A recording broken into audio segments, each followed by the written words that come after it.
Olá, bem-vindo a mais um vídeo no canal. E hoje eu vou apresentar um filme pra vocês chamado Blood and Hell, lançado em 2021.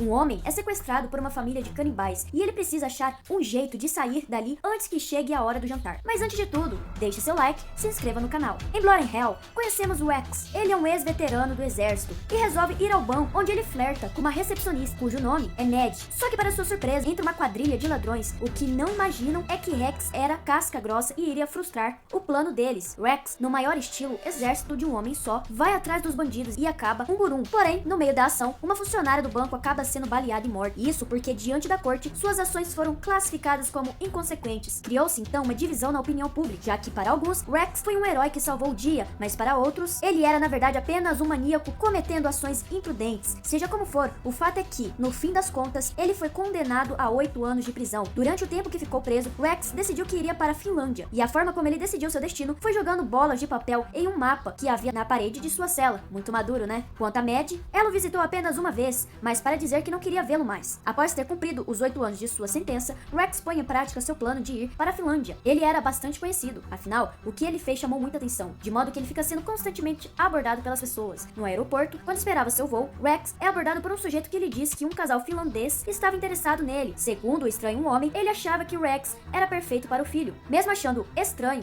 e sem saber o que significava, o protagonista decide apenas ignorar isso e seguir sua viagem. Mas quando ele chega à Finlândia, onde se encontra no banco traseiro do táxi, surge um gás que o deixa inconsciente. Quando Rex acorda, ele se vê em uma espécie de porão amarrado. Mas pior de tudo era que a parte de baixo do joelho de sua perna havia sido cortada. O casal de antes havia arquitetado um plano para capturá-lo, algo que deixa a história bem interessante. É a adição do seu subconsciente. É uma parte da mente do protagonista com que ele constantemente discute. Através dessa projeção de sua personalidade, Rex consegue organizar as ideias e decidir o que fazer e arquitetar a sua fuga, que é mais importante. Ele também procura entender por que do sequestro. Logo de cara, fica claro que Rex não é a primeira pessoa a ter sido colocado naquele porão. No lugar, havia também um monte de tralhas, e entre elas poderia ter algo que Rex pudesse usar, como uma arma ou um telefone, algo que pudesse lhe dar uma vantagem contra a família de psicopatas. As cordas que mantinham o protagonista preso eram extremamente grossas, e os nós estavam bem firmes, ou seja, não havia modo de desfazê-los nem de rompê-las. Ainda assim, a sorte parece sorrir para ele, porque um garoto finlandês, inocentemente, entra no porão. Rex finge estar desacordado, e quando o garoto se aproxima dele, notamos uma faca na mão do menino. Ele abre os olhos neste momento e o menino, assustado, prepara-se para correr, mas antes que ele vá, Rex consegue fazê-lo parar e chegar um pouco mais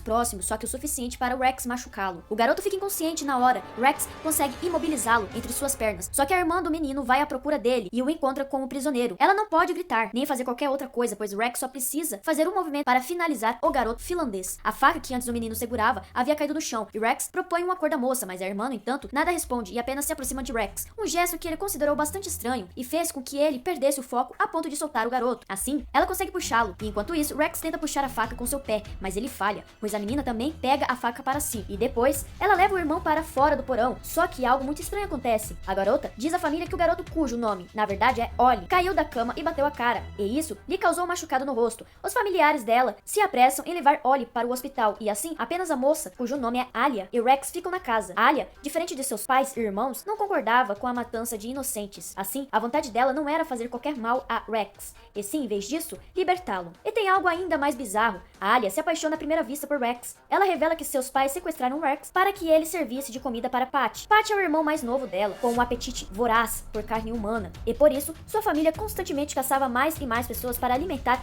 a criança canibal. Ainda assim, Alia era contra isso e tentou muitas vezes fugir, inclusive com seu irmão Ollie. No entanto, seus pais sempre conseguiam impedir que ela fugisse, e quando a pegavam tentando escapar, eles a puniam, prendendo Alia numa espécie de gaiola de madeira. A moça finlandesa dá a Rex a faca. Quando ele iria usá-lo para sair dali, chegam 3 membros da família. O protagonista finge ainda estar desacordado. Em seguida, batem nele para que ele reaja, mas ele permanece firme, fingindo estar inconsciente. Quando os psicopatas veem a atadura na perna de Rex, entendem que Alia fez aquilo e então vão atrás dela. Só que a moça ainda estava no porão. Quando ela estava prestes a sair dali, o trio volta e dessa vez aplica uma injeção para que ele adormeça. Quando Rex Rex acorda e se depara com seu membro sendo cortado, mas Rex consegue impedir que isso ocorra por completo. Então, para tentar acalmar a vítima, o homem pega outro sedativo. O que ele não sabia é que Rex havia guardado a faca de antes entre o nó das cordas. Assim, Rex consegue usar a arma para cortar e atingir o psicopata. Ele entra em um debate consigo mesmo, porque Rex havia prometido a Alia que ele iria levá-la consigo após matar a sua família. E, embora seu subconsciente insista que ele deva cumprir sua promessa, Rex estava mais inclinado a apenas encontrar uma saída daquele lugar. Após isso, ele resolve utilizar um taco de golfe e fazer uma perna improvisada, e assim vai rumo às escadas que levam até a saída do porão, 23 minutos depois. Ele consegue sair do porão. Os pais de Alia, pela manhã, chegam na casa e percebem que seu prisioneiro havia escapado. Alia é presa na gaiola de madeira novamente, e o restante da família começam a pensar no que fazer. O pai acredita que, por estar ferido, a vítima não tenha ido muito longe, e sendo possível rastrear o prisioneiro americano antes que Rex vá às autoridades. O que eles não imaginavam